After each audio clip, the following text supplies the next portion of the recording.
Okay.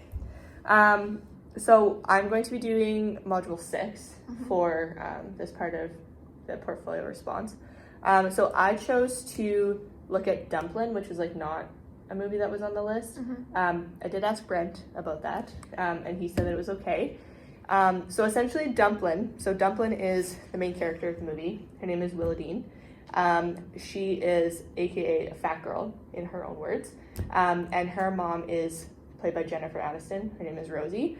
And she is a pageant superstar in their little small town in Texas. And so she hosts this big pageant every year, and essentially Willadine decides in the course of the movie that she's tired of being looked at as the fat girl and not good enough and that type of thing.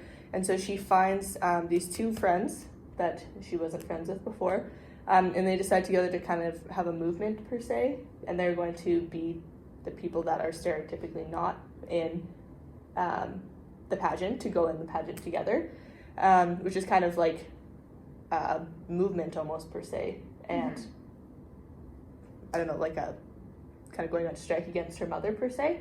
Her mother is kind of like, Willadine, like, you don't have the body type for that, like, it's really hard to do the pageants. And Willadine's like, well, Mom, like, I'm your daughter and you're the kind of queen of the town in pageant, so why can't I do it? And in the course of kind of finding herself throughout the movie and kind of trying to discover who she is and like what her identity is as a fat girl per se, her friends take her to a little bar or tavern, I'm not sure what they say in Texas, but they take her there, and there are like 3 or 4 drag queens, and they perform for her, and she kind of realizes like, holy crap, like these people are also kind of outcasts in the community too, and they're also not like recognized as being like ideal or preferable or whatever, and so she kind of befriends them, and they kind of coach her to getting the confidence and getting the courage to get up on stage and do a pageant with these other girls that are ideal in who they are. So she almost finds like solace with them, and so she finds like a new identity, essentially. So that's a really quick synopsis of the movie. Really great, watch it if you'd like.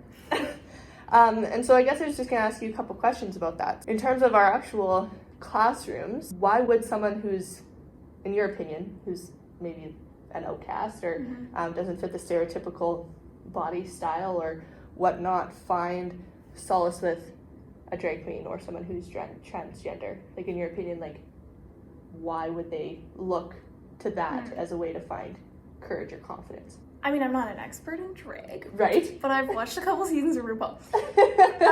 But it's about like the drag is a performance of sorts, right? And it's like you have like an alter ego where you are safe from being judged, right? Because it's not really you, right? So you can step out of the box, you can try new things, and you can say things that you couldn't say if everyone knew who was saying it. Right. Right? And so, like, even just when Brent was saying that he does lectures in drag, he can, kind of fight the power. Right. Because he's an outsider looking in. Right. Even though he really is an insider in the world of education, right? Right. But in terms of students seeing that, I think that lots of times kids they really want to be confident and be fully themselves. Yeah. But as an adolescent, you're so worried about what everyone else is thinking that you don't feel that you have the space to do that. Right. So if you have an alter ego, then you're more free. Right. Free from the judgment of others. It's almost like Dumplin saw them as being confident in their own skin, but also outside of their own skin. Right, yeah. And it almost kind of like gave them the confidence to be like, okay, the pageant is not my own skin. And that's right. Like her thing was like, she's never dressed up, she's never worn heels, she's never done any of that. And so it almost like showed her like she can almost do drag too, and use that drag as a way to give herself the confidence she didn't know that she had. When I think for lots of kids, wouldn't drama class be a right. drag of some sort? Right? Yeah. It's a performance. Right. And you can hedge it in, oh, that's not really me, that's just what I do. Right. And I've even seen too, like, I know a lot of younger people now are starting to get onto RuPaul's Drag Race, and I find that just like the essence of the show itself, and I know a lot of the drag queens on the show talk about this and talk about how drag has been like a form of like reprieve from some of the hard stuff that they've dealt with in their lives, and I feel like that's almost given like young youth, kids, the opportunity to be like, okay, there is another way for me to, you know, maybe get away from the hardship that I'm feeling or whatever, and express it in a different way, and express it in a way that like makes me feel good as a person. So I think that's like really positive. So one of the module questions, I'm just reading off my laptop, is how do negative stereotypes and stereotypical representations of youth feature in the film? So I think there is the problem with the film is it doesn't necessarily show school culture. It shows kind of what's on the outside of school culture. So there's like the really handsome boy, and he's like really interested in Dumplin, who's bigger, which is like not stereotypical, so it almost doesn't feel right. And there's like a kind of like a line that's almost like it's almost drawn between the two of them, because it seems like he shouldn't be interested in her. It's almost like it's a mistake per se.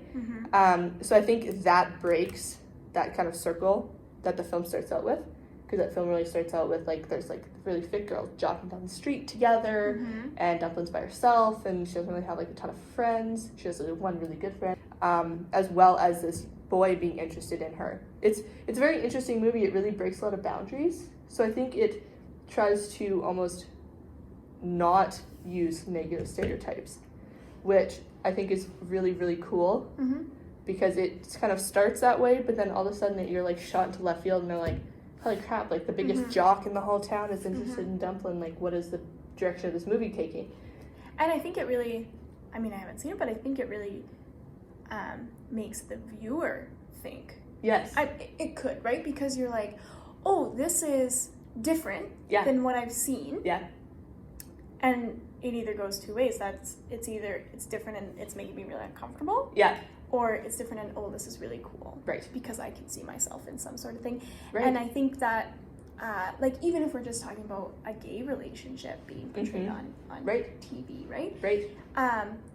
I just know that when it comes on, if I were watching a movie, my mom, who's an extreme, maybe not extreme, but she's a very socially liberal person, is like, ah!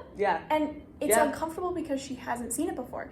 So, and what happens is sometimes it's thrust in our faces, like we're doing something different. But this movie seems to do it in a much more casual way. Like, it does. And I think, too, once the fat girl goes also with the drag queens, I think, too, it, like, because of the fact she is youth, it almost kind of makes it so you're like, oh, like, maybe that isn't so threatening as I thought. You know, like, there's this young teenager that's finding, like, some sort of reprieve in these, you know, as these people, as, you know, some of my family or friends would like to say, that people, there's something wrong with them, which I think drag queens are freaking fantastic in my opinion, but it almost makes it so it's not as harsh, because when it's on RuPaul, like, they are in their full drag, they are like as full blown in your faces as their, you know, portrayal of their character is.